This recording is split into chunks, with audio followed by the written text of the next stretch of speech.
domaine de recherche, mon domaine de prédilection, c'est, disons, le premier XVIIe siècle, le siècle de Louis XIII plutôt que le siècle de Louis XIV. Et par ailleurs, je me suis beaucoup intéressé à la redécouverte de l'architecture du XIXe siècle.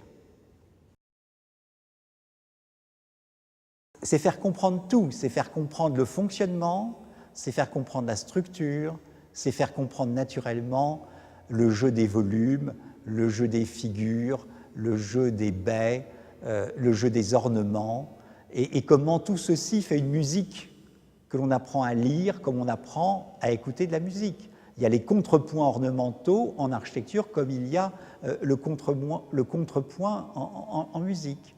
Il s'agit de faire entendre les clairons, si je puis dire, des pots à feu et des amortissements sur le toit au-dessus des volumes, des grands volumes, des basses, si je puis dire, qui sont là, et puis du petit rythme des fenêtres. Je crois que j'ai découvert le siècle de Louis XIII en lisant Alexandre Dumas, comme beaucoup de jeunes gens de mon époque.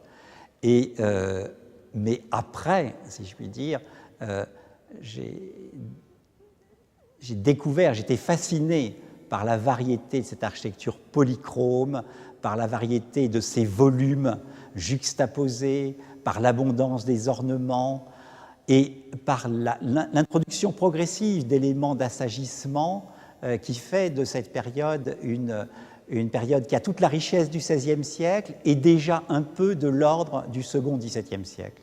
C'est une période de variété et d'harmonie.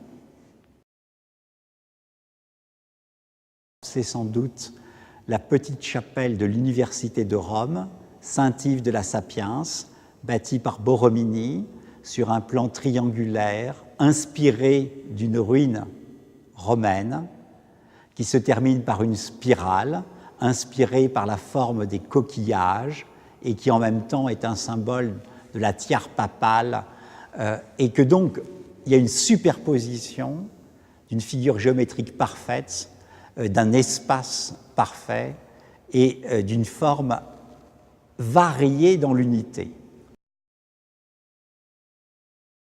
Je crois qu'il y a une église à Paris qui est la Visitation Sainte-Marie, bâtie par François Mansart au début des années 1630, qui est un bijou, je crois, parisien un peu méconnu, parce que c'est un temple protestant qui n'est ouvert qu'une fois par semaine, ou lorsqu'on demande une entrée spéciale, mais qui est un chef-d'œuvre en soi.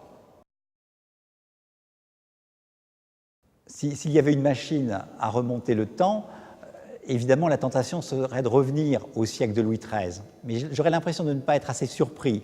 Donc je dirais plutôt remonter au Paris du XIIIe siècle, au moment où on construit Notre-Dame, ou découvrir le Paris pré-révolutionnaire.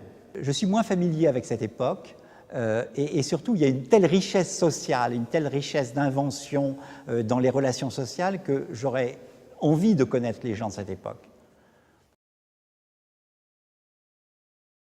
Pour moi, l'architecture du passé n'est pas passée, elle est toujours là.